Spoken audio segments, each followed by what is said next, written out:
And welcome to the Redeeming Work podcast. This is a monthly podcast produced by the Institute for Faith and Culture and Coral Ridge Ministries. I'm Rob Pacienza, a senior pastor of Coral Ridge Presbyterian Church, founder of the Institute, and president and CEO of Coral Ridge Ministries. My co-host is Chad Volkert. Chad is a global solutions leader living in South Florida, member of Coral Ridge Presbyterian Church, and a contributor and leader for the Institute for Faith and Culture. And Chad, today, for the Redeeming Work podcast, we are joined by a good friend, Dr. Stephen Mansfield. He is a New York Times bestselling author. He is a global leader when it comes to thinking through leadership solutions for our current cultural moment. He also happens to be a senior fellow for the Institute for Faith and Culture, an ambassador for the Center for Christian Statesmanship. Stephen, that's just wearing me out, naming all of your titles. Stop, please stop. But Stephen, on behalf of Chad and I, thank you for coming on the Redeeming Work podcast. My privilege. Thank you very much for having me. Absolutely. Yeah, it's great to have you, Stephen. And Rob, looking forward to the podcast today and talking about, the virtues within the workplace and how to lead through faith and purpose. And Stephen has such deep expertise in this area. Absolutely. And that really goes back to the name of the podcast, Redeeming Work. We don't believe that work was an answer to the fall. It was created before the fall. But because of the fall, because of sin, work is not a joy. Work is not often a delight, but in fact, it's a burden. But it's the responsibility of the people of God to call every person who follows Jesus Christ to embrace their sacred calling and to do exactly what we're talking about on today's podcast, to redeem our work. Well, maybe we can jump into it, Stephen. Thinking about your book, Mansfield's Book of Manly Men, you talk a lot about the timeless virtues of masculinity and men in the modern world, but there seems to be a lot of parallels between that and what business leaders need to be on the lookout for and be handling in the workplace. Could you share maybe a little bit of your thoughts there? Chad, I am stunned by the parallels between working with business leaders and working with men. It's unbelievable the way there's bleed over. When I work with men, let me just start this way. I'm trying to get them to own a sense of destiny. They were made for a purpose. I'm trying to get them to step up and own their responsibilities, own the field assigned to them, take responsibility for what's going on in the realm that they've been given. I'm trying to get them to help each individual, their wife, their children, others that might be under their influence, to flourish, to arise to their destiny, to arise to their purpose. And when I step into the business realm, it's almost exactly the same thing. Own your purpose, own what you're there for, help others flourish, take responsibility for your field. By the way, get whole yourself so you can help others towards wholeness, and define success and achievement brilliantly and wisely in an inspirational fashion. So there's almost a direct parallel. It's the same process almost, and you'd be surprised of how many people who are in business who haven't really owned their own sense of purpose, their own sense of calling, and therefore it doesn't translate into their company and what they're responsible for. Yeah. So let's talk about the leaders that you work with, particularly in the Christian realm. And you really emphasize the power of a personal story. And part of a person's personal story is being able to articulate and own not only the good parts, but the bad parts. Mm-hmm. Not only emphasizing the successes, but the failures as well. Mm-hmm. You've worked with plenty of leaders that have experienced great crisis, a crisis of faith, a moral crisis, a situation where it seems like their world is turned upside down. Mm-hmm. How can a leader turn even their failures into a powerful part of their story that they ultimately use to leverage their influence and their impact? Probably the best way for me to answer that is to say that the Greek word for the word equipped describes the exact place where a bone has broken but is healed. Because where it heals, it's stronger than it was originally. Mm. So the problem with a lot of leaders is they think if they only present their strengths and never talk about their failures or their broken places, or never get healed and thus bring that to their audience, so to speak, those they lead, that they'll be stronger. But the fact is, it's where God has healed them, where they've been broken, where they've been damaged, that can be their greatest strength. So a lot of times I'm working with leaders to say, you failed in business and then you became a pastor. Well, you don't have to hide that that. Talk about that. Talk about what led to that. Or you had a season when you and your wife were separated, perhaps, and so now there's been this healing. In other words, right there where the breaks are is where there can be their greatest strength. So a lot of the power of a leader is bringing the whole of what God has done to their lives to impact those who are following them. Yeah. Is there a leader that comes to mind, particularly a Christian leader that has experienced failure, that has really turned that failure into the good of what they're trying to do in leadership? I'm not trying to dodge your question, but I can't talk about most of those. I can't think of one that would really be public. Even one that you haven't, but somebody you've read, somebody you've written on, somebody you've really studied. Yeah, I think probably the one I am most impressed with, and of course I've written a book about it, so I'm not trying to sell books, but Arthur Guinness. Arthur Guinness was a man who was a devoted Christian, started this Guinness beer company, but was frustrated. He didn't have a Christian vision for what he was doing in his company. He just had kind of a Sunday kind of religion. And then John Wesley came along, and John Wesley began to give him a vision for what he could do in the marketplace. And John Wesley's famous phrase was, "Make all you can, save all you can, give all you can to the glory of God." Well, it may sound simple to us today, but it gave Guinness this vision for his company, and he transformed his company, began to use it to address poverty in England and in Ireland, and of course, changed history. So that's an example of a guy who was lacking a full biblical vision. Somebody gave that to him, and it caused him to roar to the fore. And so there's a more historical example of that. That's good. Maybe staying on famous individuals. You've written about so many. Os Guinness, you think about Winston Churchill, George Washington, amazing books. Thinking about, instead of their failures, is there one or two virtues that you have seen in historical leaders that have transformed this world that is really lacking in today's business leaders, or that should be really focused on more to take their organizations and their people to the next level? To give you an example from the life of Winston Churchill. Winston Churchill battled depression his entire life. His father hated him, and there were other problems, and he battled depression his entire life. In fact, when he was Prime Minister of England, he didn't want to stay at the White House in a room with a balcony on it. He was afraid a depression might hit, and he might throw himself off. Well, you're thinking, how could this guy be Prime Minister? But that gave him such compassion that it fueled those powerful speeches he gave. It fueled his compassion for the average soldier in the field. Remember that he would say to them, look, if this empire lasts 1,000 years, they will say this was our finest hour. We're going to fight on the beaches. We're going to fight on the landing grounds. We need everybody from the barkeep to the janitor to do their jobs. And he would get down into the lives of the people and talk to them. And how did he feel that humanness at that level? Because he had fought in the dark night of the soul. So he was asked later in his life, how did you make such powerful speeches? He said, I felt every demon coming in the night, and I knew what demons my people were dealing with. And I think that's a virtue that a lot of leaders today need to be in touch with the human story, the human struggle. What are their workers? What are their people grappling with? What are they wrestling with? And how can you speak to that and bring inspiration from your own story? It's amazing. Stephen, when maybe our audience hears this idea of faith-driven purpose and calling and virtue, they go, that sounds good. But you don't understand. I've got boards to report to. Mm-hmm. I've got a bottom line that I've got to meet every month and every quarter. I think we have an opportunity at the Institute and through resources like the Redeeming Work podcast to really change the narrative that embracing faith-driven calling and purpose and virtues actually doesn't diminish productivity, but it actually increases it.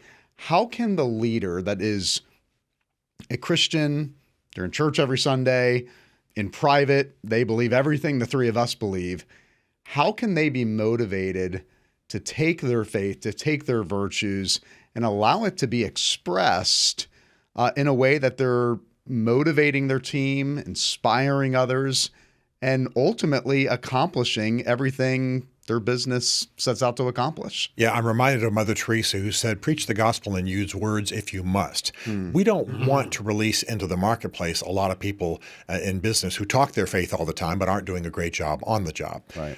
In fact, we believe that being devoted to Jesus, praying about what we do, using our calling, using our gifts in the service of the marketplace, it makes us better at what we do. So, yeah, I want Christian business people to be public about their faith and open about it. But the real mark, the real thing that ought to distinguish them is the excellence with which they serve, the quality of what they do, the devotion they do it with, the inspiration they have for it. And I think that's what's going to make a massive difference. When I go in often and am asked to fix situations where there are a lot of faith-based people in a company, but the CEO is saying, "No, I'm happy for them to be there, but they're not producing a lot." And I have to go in there and help those Christians to understand, what the mark of who we are as Christians in the marketplace should be an astonishing level of expertise and excellence and productivity. I'm glad you used that word excellence, because I think for some Christians it's a dirty word. Yeah. It's a word that belongs in the secular realm or with the world, but we believe in a God-centered excellence. Right, exactly. So, yeah, let's clarify. We're not talking about a man-centered excellence where we're getting the glory. It's a God-centered, Christ-glorifying excellence that we should be at the top of our game, the top of our industries. We should produce the best work. We should be the best at hiring, the best at firing, the best at developing our people. Ultimately for the glory of God. I was just with a bunch of generals, and they, people of faith at a certain level, but I said, what is the core military, up at West Point, up at the military academies, what's the core lesson you're trying to teach these young cadets? And they looked around, they said, well, there's really no other way to say it, servant leadership. Wow. And I thought, wait a minute, you didn't make that up. That came from our scriptures. That came from the example of Jesus. And they said, yeah, we're aware of that, but we're actually starting to call it servant leadership, and we're trying not to make it too religious because of, issues of First Amendment and military. But the bottom line is they said that's really leadership greatness, is servant leadership. Well, here again, we Christians should be in the marketplace. We should be in our corporations. We should be serving. And then we won't have a concern about being vainglorious or somehow exalting ourselves, because we'll be so about serving others that self kind of moves to the side. I don't know of any company that wouldn't want somebody who is radically committed to servant leadership, which is exactly what Jesus has called us to. Well, and that seems a lot to look like transparent leadership, right? I mean, if you understand where your leader stands, whether you agree with them on everything, in the midst of this moral chaos, I have to believe that leaders that are leading through faith as a servant leader are able to really bring the people along on the journey, knowing that they have their best interests at heart.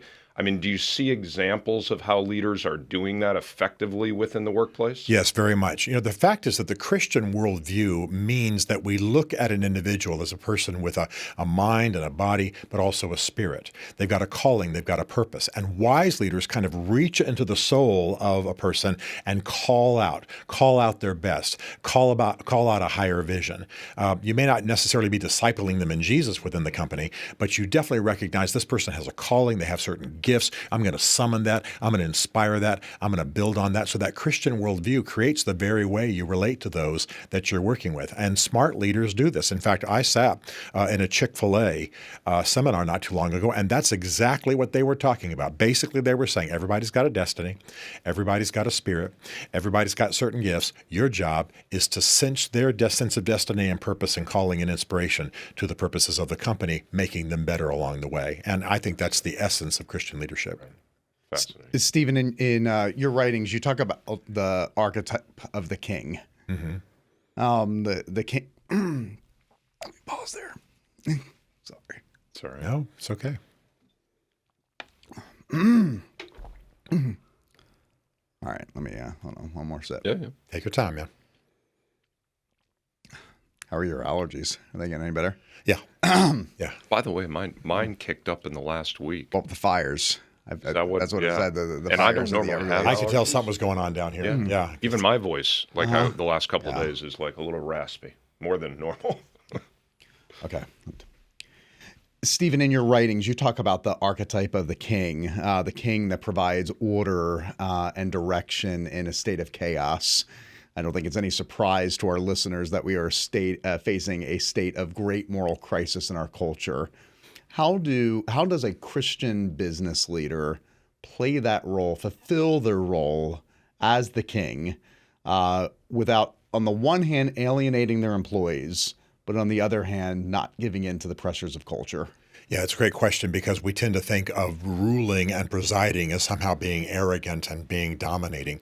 But the fact is, the first thing that happens, and I've coached so many leaders in this area, is that you've got to know that you are called here for such a time as this. A Christian knows, I'm here for such a time as this. God put me in this position. The next thing that happens is a phrase I use all the time with leaders, the big calm. Crises can be happening in the world, challenges for the company, but you know you're here. You know Jesus is Lord, even if you're not preaching that, openly in the company. And you are calm because you know you're called to be in that situation and that you're going to handle it. So stay calm. Know God's in charge and trust God that he's given you the gifts for the moment. And then the next thing, too, is to realize that people have emotions and you're going to have to address those emotions. So speak in terms of inspiration. Speak in terms of freedom of fear. I would say be Churchillian in a sense and speak to people where they are calling out their best. All of those are functions of kingship. We tend to think of kingship mainly as the exercise of authority, but it's about radiating certain things. I was a lover of Queen Elizabeth II. I have photographs up on my wall in my office. She inspired me, and part of it was her sheer presence. And I paid attention to when she would go into a place, she wouldn't say a whole lot, but just being there, things changed because she was royal, because she was calm, because she was a Christian, because she had that royal presence, and situations transformed, lastingly, just because she was there. So that authoritative presence that comes from knowing that you're God's, knowing that he's got you, knowing that you are equal to the moment and calling others to their best in that moment and driving off fear, that is the essence of what true kingship is, not just ordering people around and getting things done to serve yourself. Oh, that's good. Well, and you think about that, right? Leaders, many times people view leaders as having to preach, command the room, make sure everybody knows their opinion and the direction that the ship needs to sail. But you've written in a number of books about the power of questions.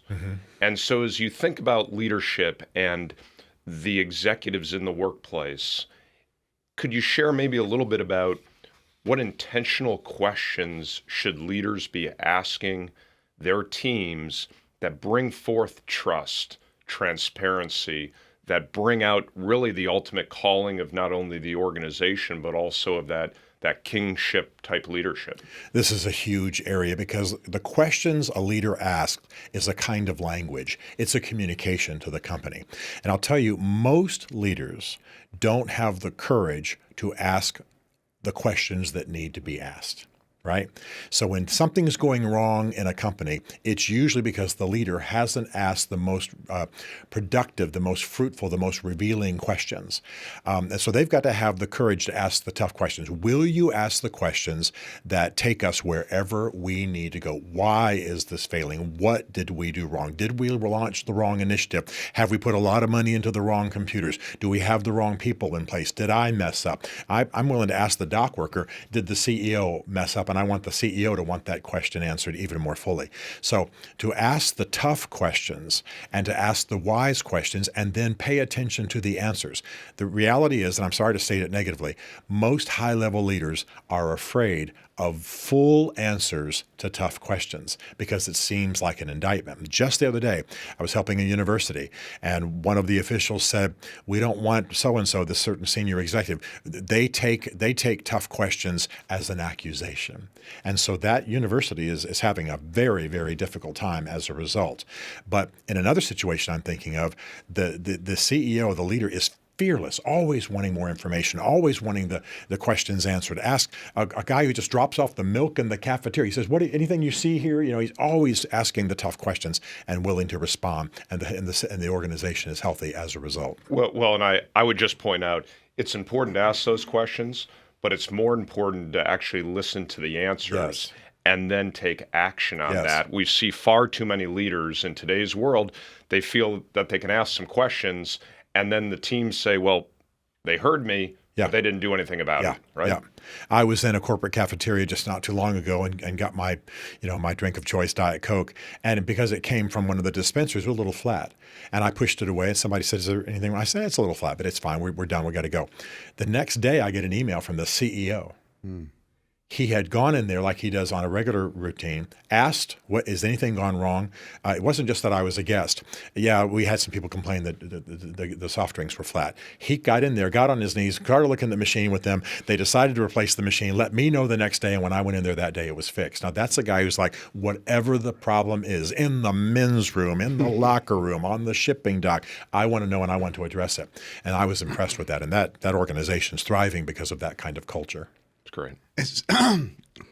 Sorry. Almost done.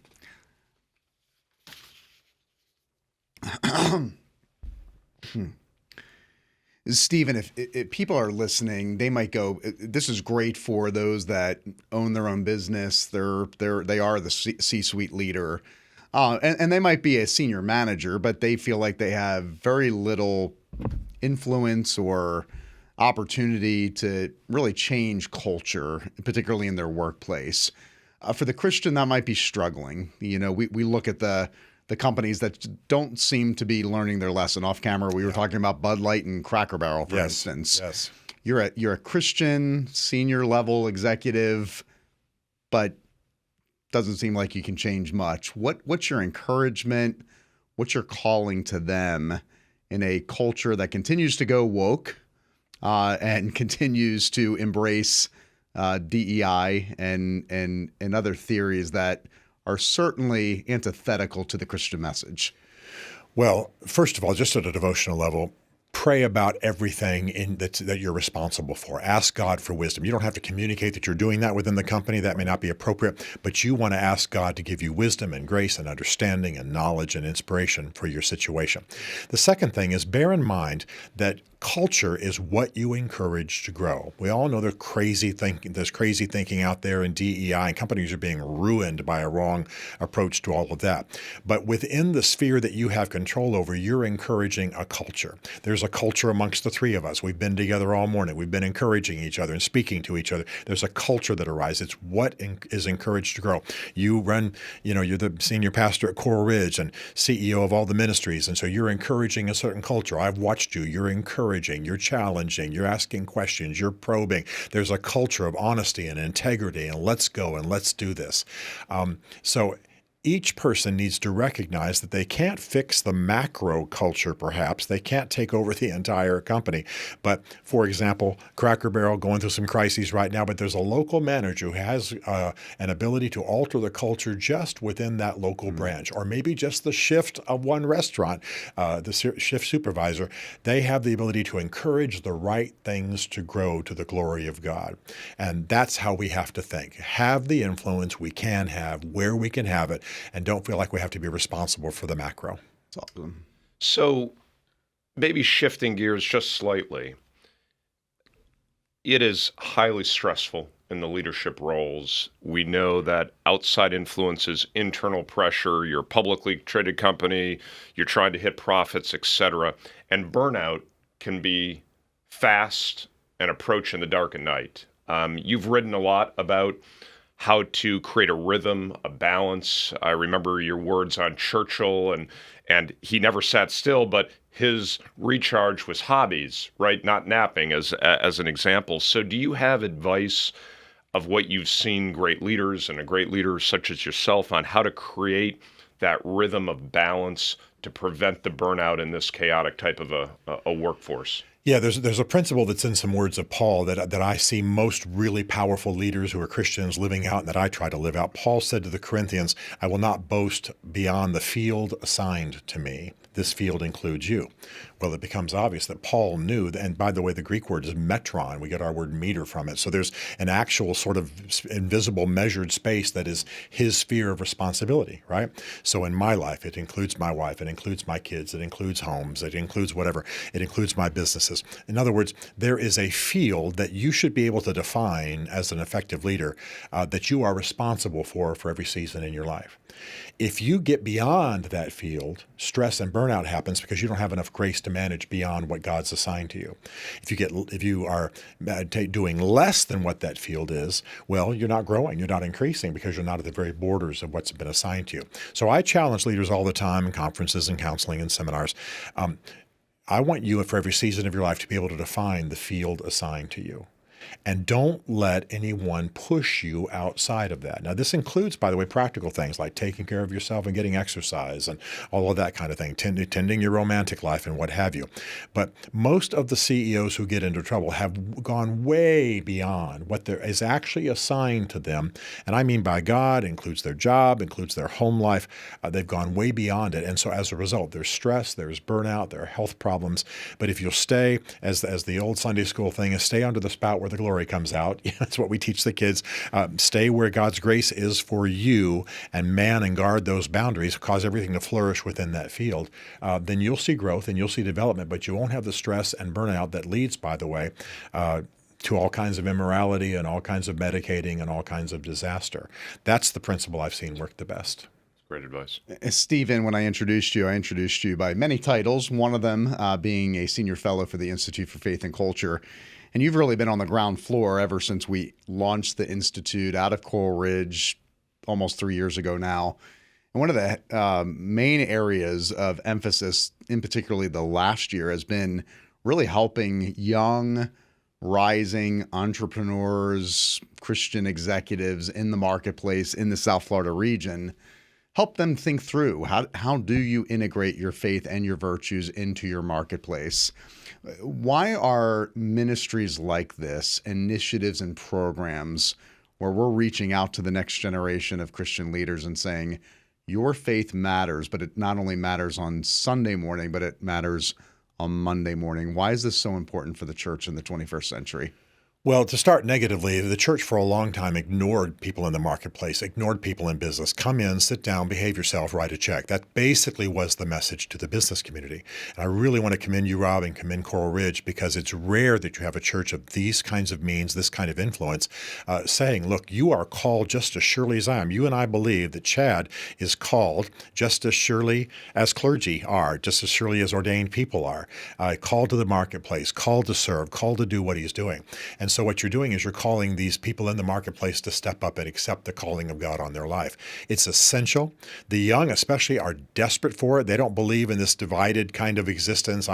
Sunday morning is God's involved, but God's not involved on Monday morning when I'm at my business. They want it all integrated, and they're right, because that is the way God created us. So I'm really thrilled with what the Institute's doing, really thrilled with what you are doing and all of your work, and grateful because I think we can change a generation with this. Well, I mean, it's been absolutely fabulous having you, Stephen. I mean, the amount of advice that we got in these short few minutes will go a long, long way as we cast a wide net within the business community, as Rob said, not just here in South Florida, but men and women all over the country and, quite frankly, all over the globe. And that's really a mission, right? And so we look forward to having you back and getting more of your thoughts over time. You've always blessed us with those, and we're excited about the future together. It's a blast to be with you. I can't wait to be with you again. Thank you, Stephen. And that's all the time we have for the Redeeming Work podcast. This is a monthly podcast produced by the Institute for Faith and Culture and Coral Ridge Ministries. This is a podcast that is dedicated to helping business leaders integrate their faith. Let me do a rap again. Sorry. And that's all the time we have for the. Should I go out from Stephen? Does not matter. Did you switch? Okay. And that's all the time we have for the Redeeming Work podcast. This is a monthly podcast produced by the Institute for Faith and Culture and Coral Ridge Ministries. This is a podcast that is dedicated to helping equip Christian leaders integrate their faith in the workplace. You can find this podcast and other resources at both watch.crm.tv and institutefc.org. We pray that you would pass this along to another Christian leader that is desiring to integrate their faith in the workplace. And we'll see you right back here next time on the Redeeming Work podcast.